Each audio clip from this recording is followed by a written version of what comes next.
Eu quero dar uns minutos para o Gabriel se apresentar, falar um pouco sobre ele, cumprimentar vocês e logo após isto estaremos falando um pouco sobre este tema tão importante. Esse tema que eu acredito que vai ser muito especial, vai ser muito importante nesta noite. Vai lá, Gabriel, fica à vontade. Amém. Primeiramente, eu cumprimento você que está aí com a paz do nosso Senhor Jesus e primeiramente quero agradecer a Deus por mais uma oportunidade de estar aqui falando sobre Ele, que é algo que nós amamos fazer. Querendo ou não, qualquer lugar que a gente sente numa roda, que a gente comece a conversar com uma pessoa, independente do assunto que a gente esteja conversando, o assunto sempre nos leva a falar de Deus, independente do que a gente esteja falando. Então é algo que arde no nosso coração e é muito bom, eu agradeço a oportunidade de poder estar aqui nessa noite compartilhando com você um pouco mais acerca do reino de Deus. É incrível, né, Gabriel? Que para falar sobre o reino de Deus nós precisamos voltar lá no Novo Testamento, onde que Mateus ele escreve o início do ministério de Jesus. E Jesus ele está inserido num contexto histórico ali que o apóstolo Paulo ele escreve como plenitude dos tempos. E as primeiras mensagens que nós ouvimos do Evangelho é sobre arrependimento. Sobre arrependimento. E para nós entendermos o porquê que a mensagem era o arrependimento, é necessário que nós visualizamos o contexto histórico. O contexto histórico está Roma dominando sobre toda a terra praticamente, estabelecendo o seu governo, o seu poder político, o seu poder econômico, o seu poder de guerra. E desta forma a esperança do povo de Deus, a esperança do povo escolhido por Deus, o povo de Israel, era que quando o Messias viesse, ele tomaria o poder, ele derrubaria o sistema de Roma e com isso eles seriam libertos. Eu acredito que esta crença, esta percepção de ele tomaria o poder, ele derrubaria o Messias, ele viria, de certa forma afetou em grande parte a vida dos discípulos. Afetou de grande parte a vida daqueles que esperavam Jesus, o Messias, o prometido. Alguns, então, quando viram Jesus vindo, se decepcionaram, outros se frustraram, porque na verdade o reino de Deus ele é totalmente contrário, ele é totalmente oposto daquilo que o homem ele espera que seja.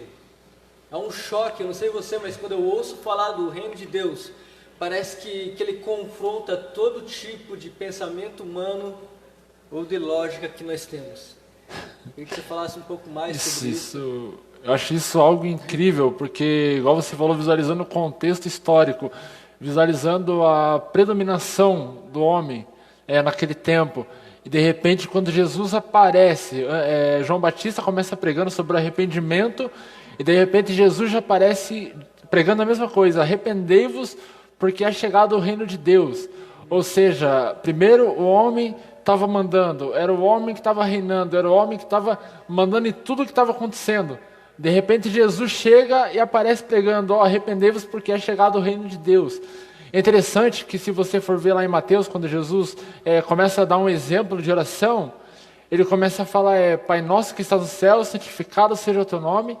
Aí ele começa a falar, venha o teu reino e seja feita a sua vontade. Ou seja, quando Jesus está falando, ensinando o povo a orar, falando, venha o teu reino, primeiramente, para vir um reino, precisa haver um rei. Sim. Ou seja, a partir do momento em que Jesus começa a falar, venha o teu reino, é chegado o reino de Deus. O próprio rei é o próprio Deus, ou seja, a partir do momento em que o homem estava habitando, o reino de Deus ainda não era manifesto.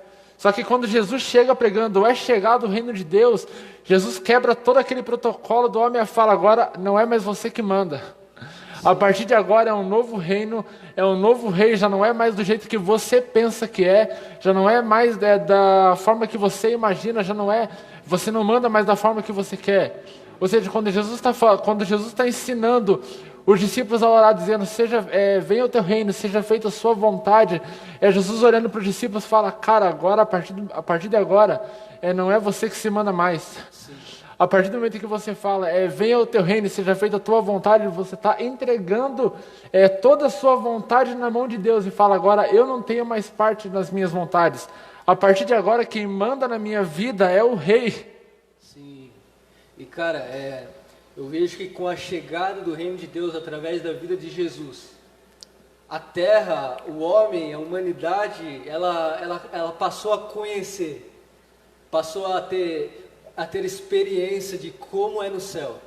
Porque é exatamente como Jesus ele nos ensinou no Pai Nosso. A orar, venha o teu reino, que seja feita a tua vontade, assim na terra como é no céu. E quando Jesus ele anuncia a chegada do reino de Deus, nós podemos perceber que agora a humanidade ela pode enxergar como que é a vontade de Deus estabelecida no céu. E a implementação deste reino, como que esse reino ele é compartilhado, a mentalidade deste reino é expandida. É incrível, porque Jesus ele não escolhe homens bons, Jesus ele não escolhe homens capacitados, Jesus ele não faz acepção de pessoas.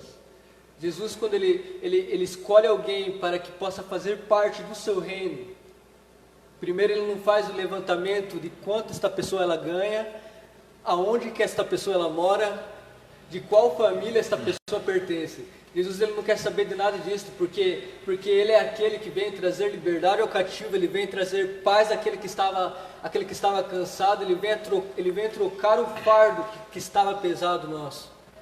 E desta forma nós passamos a conhecer como que é a rotina do Filho. Nós passamos a conhecer como que é a cultura do céu. É desta forma que a nossa vida ela é transformada. Primeiro nós chegamos a Jesus e conhecemos que Ele é nosso Senhor e que Ele é o nosso Salvador. E vivendo uma vida com Jesus, uma vida com o Espírito Santo, nós vamos sendo discipulados por Ele, nós vamos sendo ensinados por Ele. E da mesma maneira que Ele vive, agora nós podemos experimentar a vontade de Deus, nós podemos experimentar qual é o estilo de vida de Deus. Nós podemos viver de acordo e com os princípios deste reino que é celestial. Este reino que vai ao oposto deste mundo. Este reino que os religiosos eles não entendiam e que até nos dias de hoje eles não entendem como que pode um rei sendo soberano, tendo todo o governo, um rei que aos olhos humanos se esvaziou de toda a sua glória, que desceu do teu trono e vem até nós. Um rei que a Escritura vai dizer que ele se fez carne, ele não usurpou ser igual a Deus. Um rei que ele primeiro desceu até nós, estendeu a sua mão. E como Apocalipse diz que Deus Pai, Ele constituiu em Jesus um reino de reis e sacerdotes. Essa palavra é para você que está aí do outro lado desta tela. É para você que está ouvindo esta mensagem. Jesus, Ele te fez rei. Jesus, Ele te deu autoridade. Jesus, Ele te colocou numa posição de sacerdote. Eu não sei o que esta palavra ela faz na tua vida. Eu não sei para onde que a tua mente ela é levada quando você escuta isto. Mas Jesus ele vem anunciar um novo tempo. Jesus ele vem anunciar que o reino de Deus ele não vai chegar. Jesus ele vai anunciar que o reino de Deus já chegou. Ele já chegou, é uma realidade presente. Nós não estamos aqui, Gabriel, vivendo a vida da igreja, nós não estamos aqui fazendo o que estamos fazendo. Nós não estamos aqui atrás de uma eternidade longe, uma eternidade que não é palpável, uma eternidade que não faz diferença na nossa vida. Mas nós estamos aqui porque sabemos que este reino é real, que este reino ele nos transforma todos os dias e que toda a nossa esperança está no nosso Rei Jesus. Nós sabemos que quando Ele voltar, todas as coisas serão colocadas no seu lugar. Aleluia. Aleluia. É só o começo. Eu quero que você comente aí a tua experiência. Quero que você comente o que Deus ele está falando ao seu coração.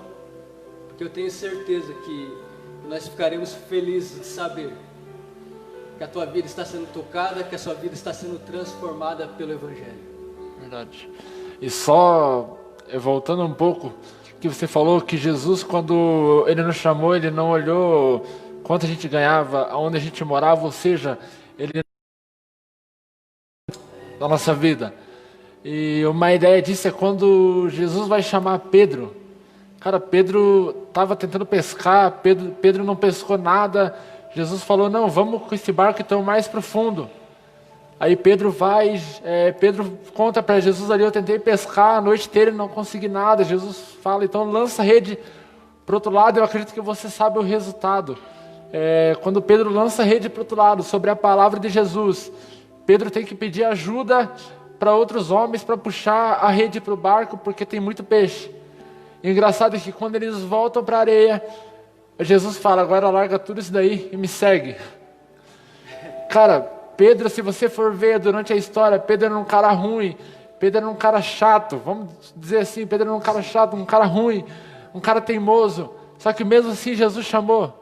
Jesus olha para Levi, um cara que cobrava impostos, o que aos olhos da sociedade era ladrão. Fala, agora larga tudo isso daí que você está fazendo e me segue. Jesus vai almoçar na casa de Levi. Os fariseus estão lá julgando Jesus, falando, quem é esse homem que vai e come e bebe com os pecadores? E Jesus, ouvindo aquilo, falei, eu não vim para os sãos, eu vim para os doentes realmente. Ou seja, eu não vim para aqueles que não precisam, eu não vim para aqueles que já estão bons, para aqueles que já estão curados, para aquele que no caso aos seus olhos, porque todos nós precisamos de Jesus. Só que infelizmente tem gente que não reconhece que precisa. Só que Jesus veio para aquele que entende que precisa de Jesus. Ou seja, se você que está aí me assistindo e você está percebendo, eu preciso desse Jesus, eu preciso viver nesse reino, eu preciso viver a vontade do Pai. Ei, Jesus veio para você, Jesus não veio simplesmente para fazer da sua vida, para te dar dinheiro, para te dar fama, para te dar riqueza. Não, Jesus não veio para te dar nada disso. Jesus veio para te dar salvação, Jesus veio para te tornar filho de Deus, Jesus veio para transformar a sua vida. E o interessante é que quando Jesus começa a falar, ei, o reino do Pai já está na terra, quando a gente aceita esse reino, quando nós aceitamos a vontade de Deus, é Jesus querendo dizer, ei, você já tentou de tudo quanto é jeito, você já tentou de tudo, deu errado, já tentou por ali, deu errado, já tentou por ali, deu errado, e agora entrega a sua vida nas minhas mãos e deixa eu fazer do meu jeito. Aleluia, aleluia. Esta palavra ela é para você que está aí, é para você que é o improvável da sua casa. Esta palavra é para você que talvez olha para a tua conta bancária, olha para a tua família e não dá nada. Eu quero te dizer, Jesus, ele quer construir algo dentro de você. E quando ele construir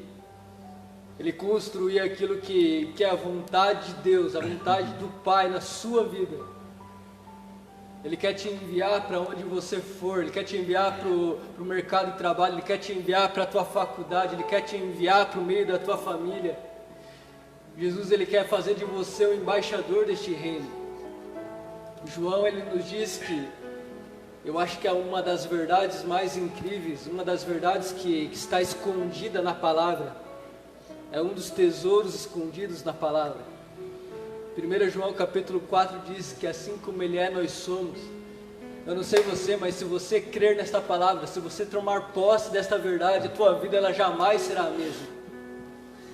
As vozes que te condenam, as vozes que te acusam, lembram você que você não é merecedor de nada, que você é um coitadinho, que você não tem nenhum futuro, que a tua vida é esta, que o teu fim é este. Você que se apropriar desta verdade, eu tenho certeza que a palavra de Deus em você, ela gerará transformação. Ela levará a tua consciência para outro lugar. Ela transformará o seu cativeiro nesta noite. Aleluia. A sua vida ela jamais será a mesma, porque agora você pode se ir com Cristo. Você pode se identificar com a vida do Filho de Deus. Você pode olhar para Ele e falar: muito obrigado, Jesus, porque você entregou a sua vida por mim. Porque você entregou a sua vida por mim, eu posso viver o tipo de vida que você viveu, o tipo de vida que você tem. Obrigado, Jesus, porque você tomou o meu lugar. E por você ter tomado o meu lugar, Jesus, agora eu posso estar numa posição de filho amado. Agora eu posso estar numa posição de quem é aceito por Deus. Eu quero que você aí na tua casa, onde você está ouvindo esta palavra, comece a declarar estas palavras no teu espírito. O nosso tema é o reino de Deus e a vida no espírito. Então neste momento eu quero te pedir para que você redobre a tua atenção nesta mensagem e comece a declarar estas palavras. Eu sou filho amado. Eu sou como Ele é. Eu sou perdoado, eu sou sarado. Nenhuma acusação existe contra mim. Aleluia. Começa a declarar isso no teu espírito agora. Glória a Deus. Aleluia. Aleluia.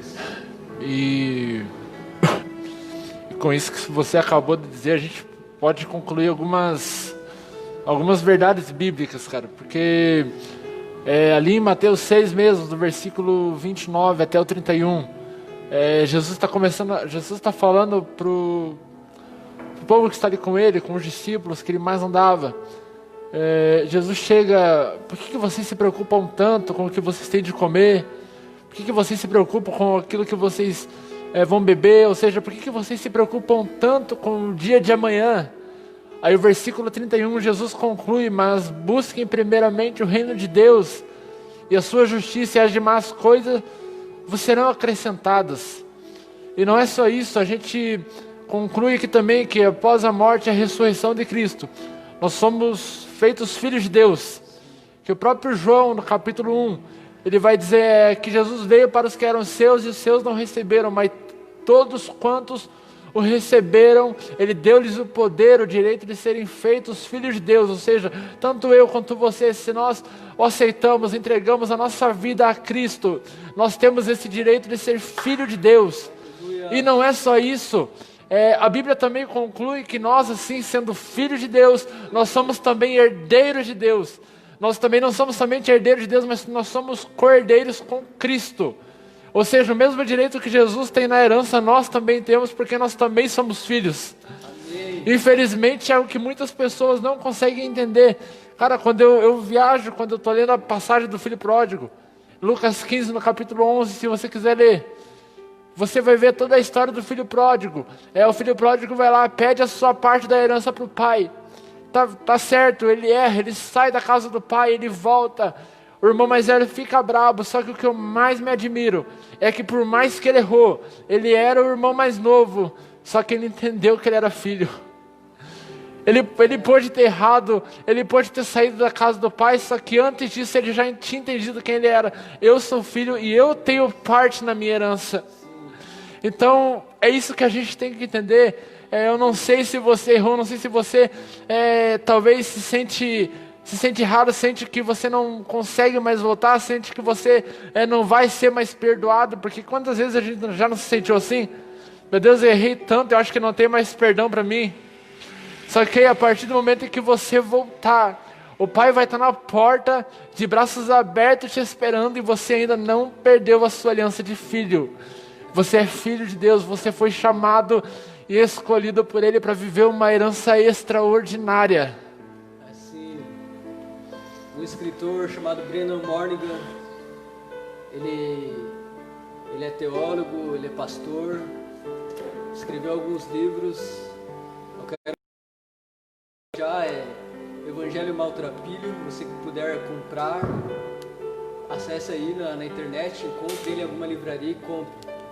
É muito bom, é muito bom. E esse autor, ele tem uma frase no seu livro que me chamou muita atenção, Gabriel, porque ele escreve assim: Se você for definir a si mesmo, defina-se como alguém amado por Deus. Uau.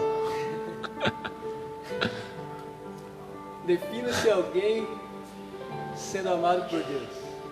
Quando você entende a verdade que agora você se tornou filho amado, isso pode ser simples, pode soar como algo comum, como algo sem poder algum, mas eu vou te dizer algo: quando você entende que você é filho amado, que você tem um pai, que você tem para onde voltar, que você tem quem te protege, você tem quem te abraça, você tem com quem compartilhar a sua alegria, isso faz toda a diferença na tua vida. Vou te dizer algo: quando você entende a verdade que você se tornou filho amado em Jesus Cristo, você pode ter vivido uma vida inteira de negação, uma vida inteira onde as pessoas te rejeitaram pelo aquilo que você fazia. Você pode ter sido rejeitado pelos seus pais, mas eu vou te dizer algo: Jesus, Ele te aceitou. Se alguém que poderia te aceitar e faria diferença na nossa história, na nossa vida, este alguém seria Jesus. Ele nos aceitou. Você é filho amado. E isso é incrível, cara, porque a gente vê a mulher de Sirofenícia chegando até Jesus, gritando, implorando, falando: Jesus, minha filha está em casa, ela está endemoniada, por favor, libera uma palavra, cura ela, ajuda ela. E Jesus, olhando para as nossas histórias, Jesus em parte não está nem aí para ela, Jesus continua andando. E aquela mulher continua gritando, insistindo, e os discípulos se incomodam e falam: mestre, se o Senhor não vai fazer nada, mande então que ela vá embora, porque ela está atrapalhando a multidão, ela está nos assustando. Então Jesus olha para aquela mulher e Jesus fala: não é certo, não é lícito eu tirar o pão dos filhos e dar aos cachorrinhos. Mas para isso a gente precisa entender que por mais que Jesus estava na terra, o povo ainda vivia no tempo da lei. O povo vivia ainda no tempo da lei. Ou seja, eles não eram ainda chamados filhos de Deus. Então Jesus fala essa palavra para a mulher: não é lícito eu tirar o pão dos filhos e dar para os cachorrinhos. Aí aquela mulher olha para Jesus e fala: tá certo. Mas os cachorros, eles comem das migalhas que caem no chão. Eles comem das migalhas que sobram dos filhos. Então Jesus olha e se admira com a fé daquela mulher e libera uma palavra, e a filha daquela mulher é liberta na mesma hora. O que eu quero dizer com isso? Aquele tempo, eles estavam ainda vivendo no tempo da lei. Eles ainda não eram chamados filhos de Deus. E mesmo não sendo ainda chamados filhos de Deus, a mulher já recebeu um milagre daquele. Imagina agora o que não está disposto para mim e para você, que agora que nós somos chamados filhos, que nós temos direito a essa herança. Já parou para pensar se aconteceu isso? Aconteceu, cara, é algo extraordinário que aconteceu com aquela mulher. Ela ainda não tinha essa identidade formada dentro dela. E agora o que não está disposto para mim e para você, que nós somos chamados filhos de Deus, nós recebemos esse direito. Isso é poderoso. 2 Coríntios, o Paulo ele vai falar algo muito interessante. Ele diz que Cristo ele se fez pobre para que nós, agora na nova aliança, fôssemos enriquecidos. Aleluia. Jesus ele tem prosperidade para você. Jesus ele tem todos os recursos que você vai precisar para viver uma vida no reino dele. Mais do que todos os recursos, Jesus ele tem uma vida abundante. Uma vida abundante, como o Gabriel está falando. Que agora que nós estamos no período da graça, nós estamos no período da nova aliança. Agora que nós temos a identidade de filhos e de filhas, nós temos acesso a essa herança incalculável. Nós podemos viver uma vida abundante. Qual é a diferença da vida abundante e da prosperidade? A prosperidade ela é a ausência de necessidades. Esta vida ela está disponível para todos aqueles que estão em Cristo Jesus. Davi ele cantava nos seus salmos: o Senhor é meu pastor e nada me faltará. Mas por que nada me faltará? Porque em Jesus, no Senhor, Davi, ele tinha sua satisfação. Jesus, ele quer suprir todas as suas necessidades. Jesus, ele quer suprir toda a sua carência. Jesus, ele quer ganhar todo espaço no seu coração. Paulo, ele entendeu isso, ele escreveu também que ele tudo podia agora em Cristo Jesus. Que não existia mais nada que o separasse do seu grande amor. Nós temos esse lugar onde nós podemos se satisfazer em Jesus, onde nós podemos olhar para coisas deste mundo, nós podemos olhar para o sistema deste mundo, e mesmo assim, olhar para tudo isso e falar, nós estamos satisfeitos em Cristo Jesus. Jesus é suficiente, nós não precisamos de mais nada a que não seja Jesus Cristo, nosso Senhor e Salvador. Jesus, ele quer transbordar na minha e na sua vida. Jesus, ele quer que nós venhamos viver uma vida para o próximo, uma vida em serviço ao próximo. Esse é o princípio do reino de Deus. Quando você entra neste reino, você entende que melhor é você dar do que receber, que melhor é você estender a sua mão do que ter uma mão estendida para você. Jesus, ele nos leva para esta posição onde ele nos tira do império das trevas e nos transporta para o seu reino de luz. E quando ele nos transporta para este reino, ele nos ensina a ser como ele é. Então nós olhamos Jesus e podemos se identificar com ele, que nós nascemos para esta vida, para esta rotina, para esse estilo de vida, Gabriel. Que agora no reino de Deus nós nascemos para reinar, nós nascemos para governar. Não tem nada a ver com governar que Roma havia ensinado. Não tem nada a ver com que a religião ela nos fala sobre governar ou sobre reinar. Jesus, ele nos ensina totalmente o contrário. Algo que chocava todos, até os seus discípulos. Que agora o maior neste reino é o que serve, não o que é servido. O maior neste reino é o que dá, e não o que recebe. O maior neste reino é o que senta lá no fundo, e não o que senta nas primeiras cadeiras. Jesus, ele nos ensina como que é a vontade do Pai na terra. Hoje nós podemos enxergar um pouco dessa vontade na terra. Mas eu vou te dizer, este pouco que nós enxergamos na terra do reino de Deus, sendo expresso através da vida da igreja, sendo expresso através da vida dos filhos de Deus, isto já nos dá esperança para clamar pela volta de Jesus. Isto acende um fogo nos nossos corações para continuar a cantar a canção que os anjos entoam nos céus. Isso nos dá esperança para cantar Maranata, Maranata, ora vem Senhor Jesus. Porque nós sabemos que quando o reino dele vier,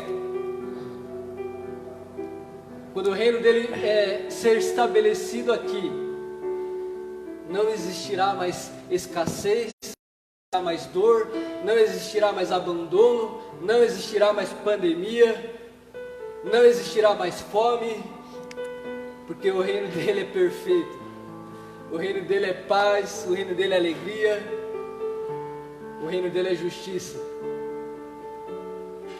Isso nos dá esperança, isso nos motiva, isso nos empolga a sair das nossas casas, a servir o próximo, a viver uma vida não mais presa em nós mesmos, mas uma vida que de alguma forma, Gabriel, tudo aquilo que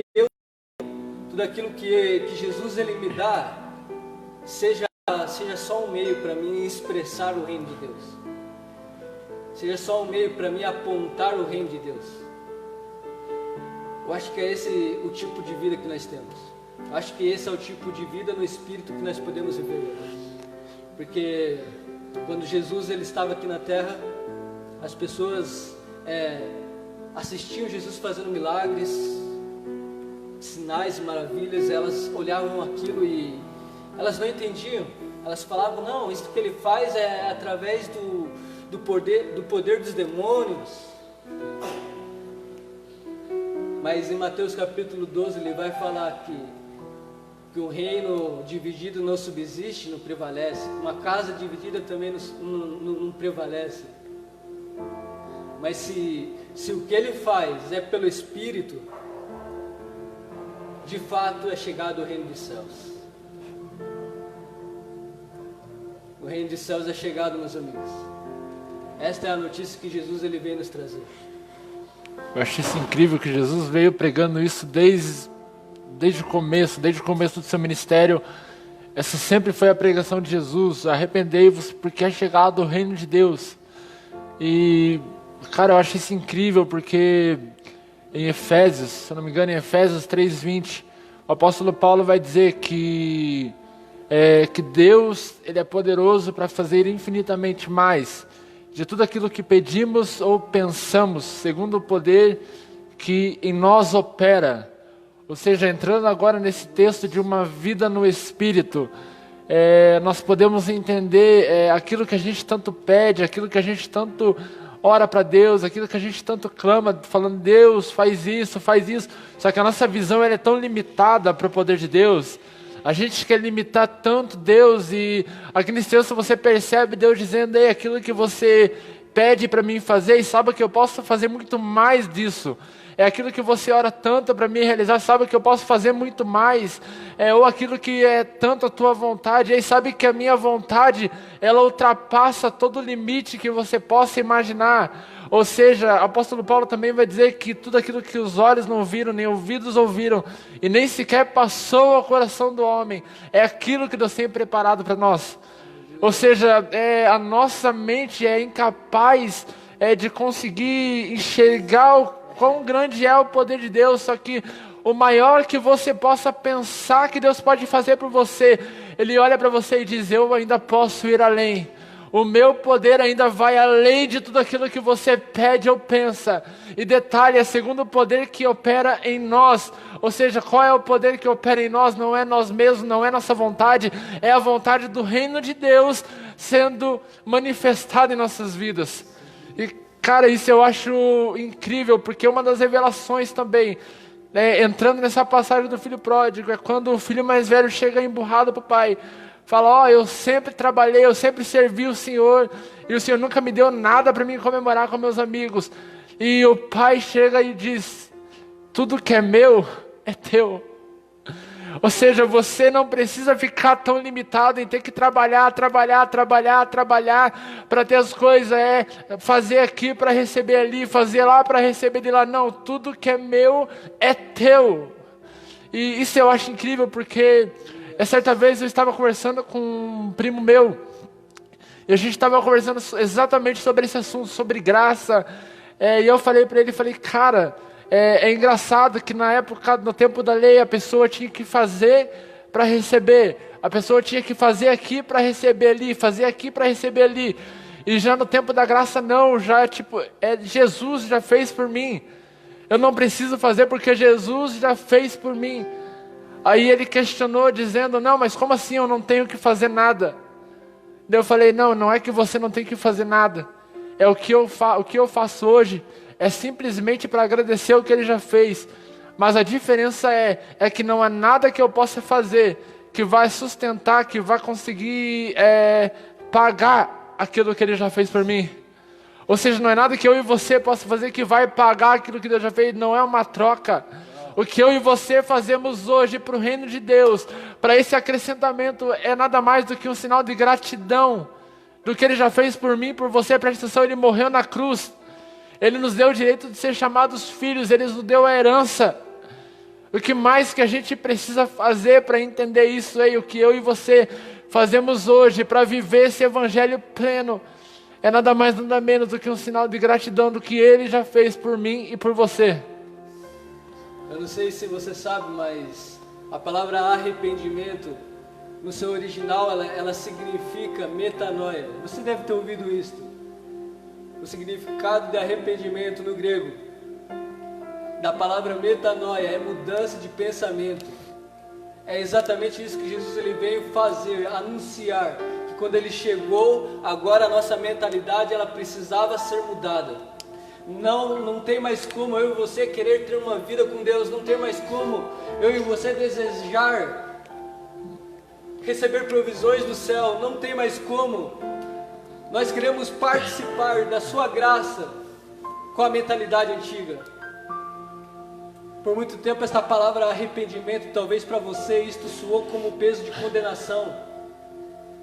Isto foi como que tinha que causar algum remorso dentro de você porque você praticava tal coisa. Você precisava sentir para se sentir amado, se sentir aceito, se sentir perdoado. Porque se você não se arrependesse, se você não sentisse dentro de você que de fato você foi perdoado pelo seu Pai, você não conseguiria viver uma vida livre. Mas na verdade Jesus ele vem nos ensinando que arrependimento é uma mudança de pensamento. Mas como que nós vamos mudar o nosso pensamento quando nós enxergamos a vida do Filho de Deus? Quando nós enxergamos o reino em movimento. Quando eu e você temos esse entendimento de como que de fato as coisas funcionam, nós podemos olhar para Jesus e ver que é totalmente contrário àquela forma que nós pensávamos a vida inteira. E tudo que Jesus ele espera é que eu e você venhamos ter coragem para renunciar a esses pensamentos, a renunciar a estas crenças erradas. Tudo que Jesus ele deseja é isso, que quando você se achega até Ele com medo, com culpa e condenação, você enxergue que Ele levou sobre Ele naquele madeiro todos os nossos pecados e agora você pode viver livre disto. E de uma vez por todas você aceite esse perdão. Aí sim nós estaremos experimentando o que é arrependimento, Gabriel. Porque por muito tempo talvez nós estávamos olhando para o reino de Deus e pensando como que eu posso fazer para conquistar o reino de Deus. Para alguns foi ensinado que é por esforço, que você tem que suar, que você tem que conquistar, porque agora a salvação ela é pela graça, mas o reino é através do seu esforço. E muito pelo contrário, Jesus ele mesmo nos fala que o reino ele foi nos dado de graça. Nós recebemos de graça este reino. Nós não fizemos nada para receber, nós não fizemos nada para merecer. Assim como Gabriel falou, tudo o que nós deveríamos fazer, Jesus ele fez no nosso lugar. Então o nosso ponto de partida, nosso start é onde Jesus ele parou. Onde Jesus ele conquistou tudo. Esse é o nosso ponto de partida. E a nossa vida agora é para dar uma resposta àquilo que Ele conquistou para nós. Não tem nada a ver com merecimento. Não tem nada a ver com esforço. Eu não sei se você me entende. Se dependesse dos nossos esforços para que o reino de Deus se espalhasse, fosse manifestado, havesse curas e milagres, se fosse pelos nossos esforços que a salvação entrasse na tua casa, talvez isso nunca viesse a acontecer. Mas Jesus, Ele conquistou tudo isso, Ele nos deu autoridade. O nome dEle foi exaltado no lugar mais alto, não sei se você sabe disso, mas todas as coisas estão debaixo dos seus pés.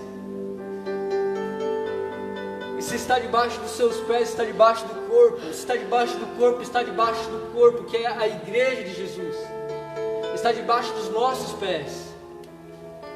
A enfermidade está debaixo dos nossos pés. A escassez está debaixo dos nossos pés. Esta vida ela é para mim, ela é para você. Eu quero partir para o final desta live, desta conversa, deste talk. Eu acredito que com este tema nós poderíamos fazer parte 2, parte 3 e por aí vai. Porque passaríamos horas falando sobre isso. Mas eu queria partir para o final e que você desse suas considerações, falasse um pouco sobre isto, sobre o arrependimento, sobre esta nova visão de mundo, esta cosmovisão agora que Jesus ele traz para nós. Vou encurtar bem o que eu tinha para falar aqui, porque eu acho que naquele tempo já foi difícil de entender, como a gente estava falando desde o começo aqui, o Império Romano ele trouxe uma visão uma visão de reino, não só o Império Romano, mas como os passados, enfim, como a humanidade implantou a visão de reino.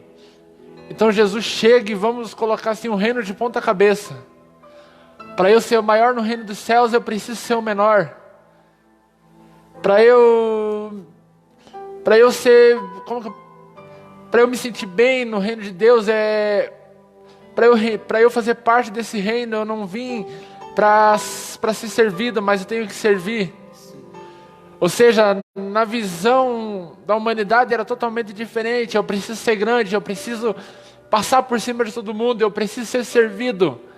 E quando Jesus chega, ele fala, não, é tudo o contrário. Você precisa ser o menor. Você precisa servir, e é o que a gente vem buscando fazer hoje. E uma das coisas também que eu ia falar é que quando a gente decide viver essa vida no Espírito, é tão difícil pra gente colocar isso na mente, porque pensa pra mim, é uma quebra de paradigma que a gente tem que viver. Só que essa vida no Espírito, ela nunca vai começar de fora para dentro. Ela começa de dentro para fora. Eu consigo ver isso só encurtando aqui o que eu tenho para falar em Jeremias 18. Que você vai ver ali, está falando sobre o vaso. Só que o legal é o processo quando o vaso vai ser formado. Ele vai para a olaria. Então o oleiro começa a apertar do lado de dentro. E o vaso começa a ser formado do lado de fora. Para ele ganhar forma do lado de fora, ele precisa ser apertado do lado de dentro. Eu acho que é isso que dói tanto. É esse o apertar do lado de dentro que os paradigmas começam a ser quebrados. Que o achismo começa a ser quebrado. E dói, eu não vou dizer que não dói porque dói.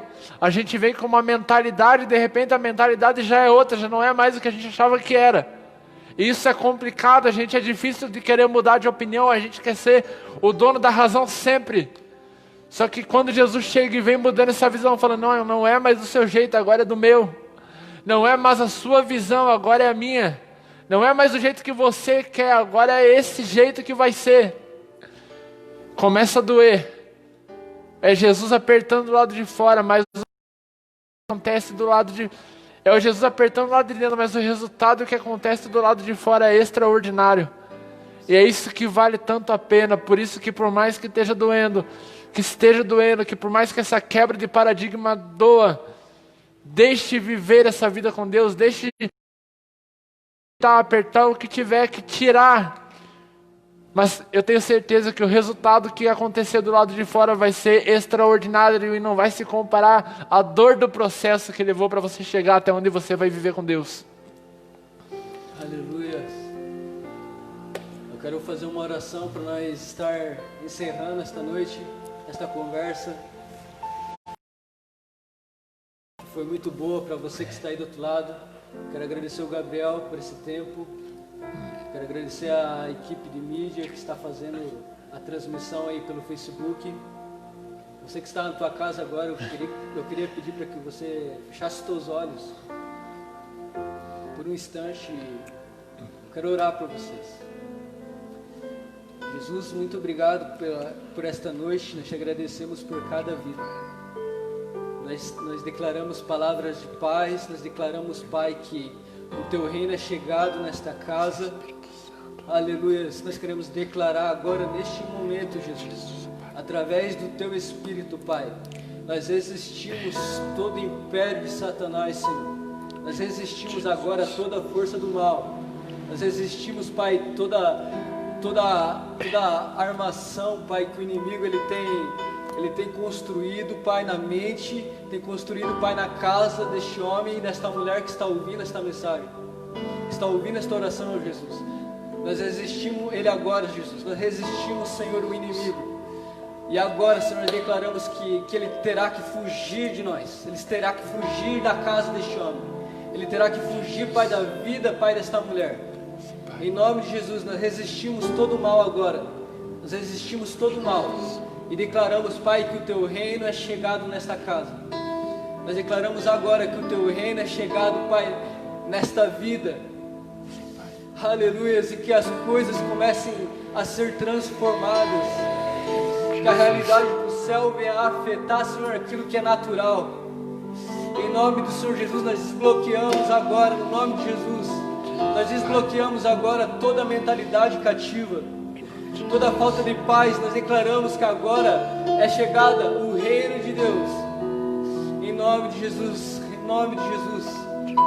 Muito obrigado, Jesus. Muito obrigado pelo teu reino. Muito obrigado porque nós podemos te exaltar, nós podemos te render graças. Muito obrigado por você ser manso e humilde, por ter cativado os nossos corações.